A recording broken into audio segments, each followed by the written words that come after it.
Ya, assalamualaikum warahmatullahi wabarakatuh. Teman-teman semua, perkenalkan nama saya Kartika Dewi Saputri. Di sini saya akan menyampaikan materi mengenai beberapa materi mengenai sejarah dakwah. Jadi hanya beberapa ringkasan-ringkasan singkat saja. Jadi langsung saja kita ke materi yang pertama. Oke, materi yang pertama. Jadi kita awali dari sejarah. Apa sih sejarah itu gitu? Sebenarnya sejarah adalah kejadian yang terjadi pada masa lalu gitu. Dan sejarah itu nggak muluk-muluk hanya tentang hal-hal yang kuno atau kerajaan-kerajaan gitu, tapi sejarah itu apapun yang terjadi pada masa lalu gitu. Setiap orang pasti juga mengalami apa yang namanya masa lalu, pasti memiliki yang namanya masa lalu, entah itu baik atau buruk gitu. Jadi intinya semua orang pasti memiliki sejarah masing-masing dalam kehidupannya gitu. Dan di sini kita harus pintar-pintar bagaimana caranya kita mengambil hikmah dari sejarah atau kejadian di masa lalu yang pernah kita alami untuk menjadi pribadi yang lebih baik ke depannya. Seperti itu, kita harus bisa mengambil hikmah dari apa yang pernah kita lalui. Oke, materi selanjutnya yaitu ruang lingkup dan fungsi sejarah dakwah gitu. Dimana dengan belajar sejarah kita tentunya jangan sampai jatuh ke lubang yang sama atau mengulangi kesalahan yang pernah kita perbuat di masa lalu gitu. Jadi seperti tadi, kita harus bisa menjadi pribadi yang lebih baik dengan mengambil hikmah tentang kejadian yang sudah pernah kita lalui. Dan sejarah dakwah sendiri adalah suatu kesatuan di mana kita dapat mengetahui apa saja strategi-strategi Nabi yang dilakukan untuk menyebarkan dakwah atau menyebarkan informasi untuk para umat-umatnya. Seperti itu. Oke, kita lanjut ke materi selanjutnya yaitu dakwah sebelum zaman Nabi. Nah, di masa-masa lampau tentunya banyak sekali cerita-cerita gitu, namun dengan pengemasan dan cara penyampaian yang berbeda tergantung ciri khas penulis masing-masing, karena pasti setiap penulis memiliki ciri khas gitu atau keunikan masing-masing gitu. Nah, contohnya seperti cerita Nabi dan Rasul kayak gitu. Jadi kita pasti dari TK sudah sering sekali mendengar cerita-cerita kehidupan tentang Nabi dan Rasul. Nah, dan di sini salah satu ciri dari dakwah pada masa lampau yaitu pada masa sebelum Nabi, yaitu di mana kebenaran itu didapatkan bagi orang-orang yang beriman. Begitupun juga dengan sebaliknya, azab diperuntukkan untuk umat-umat yang membangkang ajaran Nabi dan Rasul gitu. Jadi seperti itulah salah satu ciri-ciri dari dakwah pada zaman sebelum Nabi. Dan selanjutnya ada dakwah pada masa Nabi Muhammad.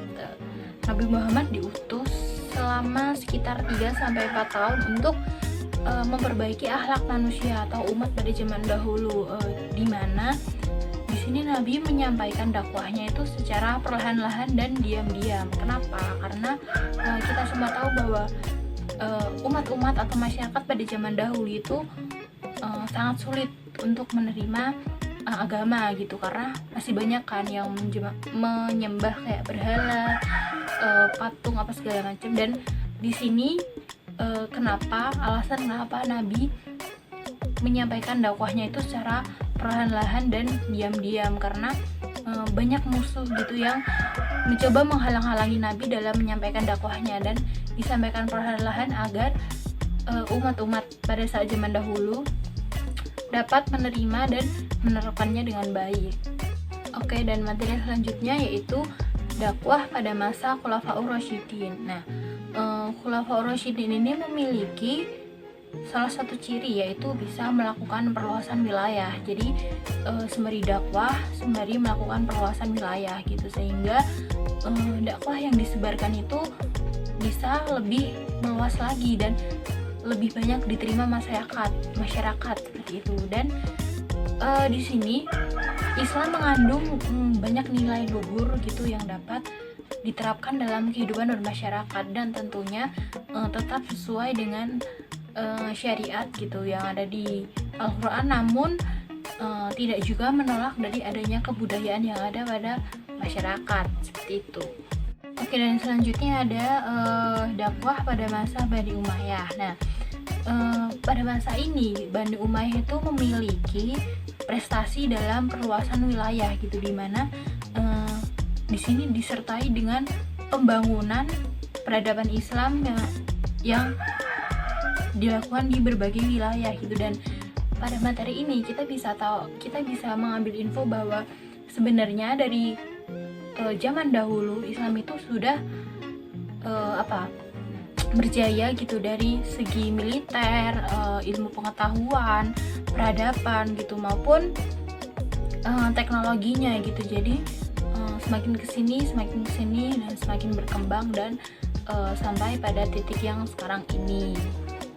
Nah, materi selanjutnya yaitu dakwah di masa Bani Abbasiyah. Nah, di mana pada masa Bani Abbasiyah ini gitu ilmu menjadi kiblat di seluruh dunia gitu, dimana pada masa kejayaan Abbasiyah ini tuh terdapat tempat namanya Baitul Hikmah. Nah, di situ tuh terdapat semacam perpustakaan dan laboratorium gitu yang digunakan ilmuwan-ilmuwan pada zaman dahulu untuk memperdalam lagi, mengolah lagi, mengasah ilmu umum dan keislaman. Dan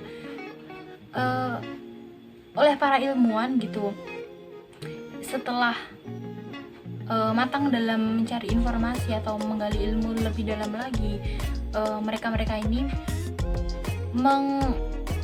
menyalurkan gitu atau memberi sumbangsinya gitu kepada masyarakat, sehingga ilmu-ilmunya dapat digunakan oleh masyarakat sampai saat ini gitu.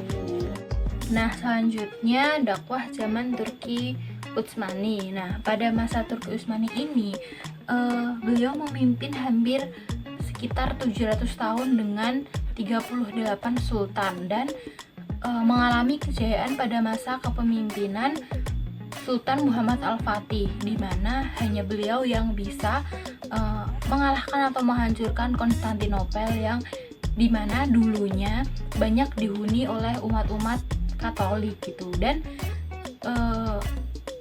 pada masanya mengalami keruntuhan. Nah, beberapa penyebabnya yaitu seperti wilayah kekuasaannya yang terlalu luas, kemudian penduduknya heterogen, korupsi yang merajalela, krisis moneter, lemahnya iptek, dan masih banyak lagi penyebab keruntuhan dari pada masa Turki Utsmani ini.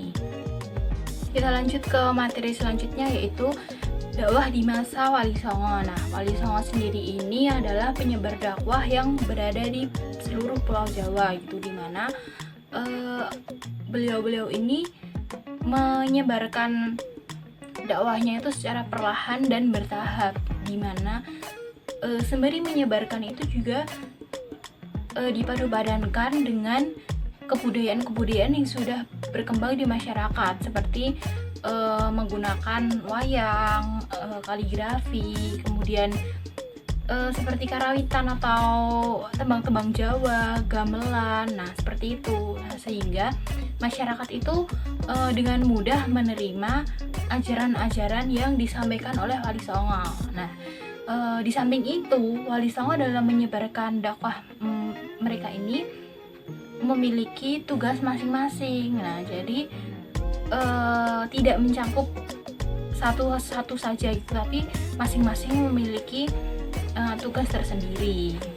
Selanjutnya yaitu dakwah di Cina dan Afrika. Nah, dari materi ini yang dapat kita ambil yaitu Islam ini merupakan agama yang tidak membeda-bedakan, tidak ada diskriminasi, dan tidak ada saling menjatuhkan satu sama lain gitu.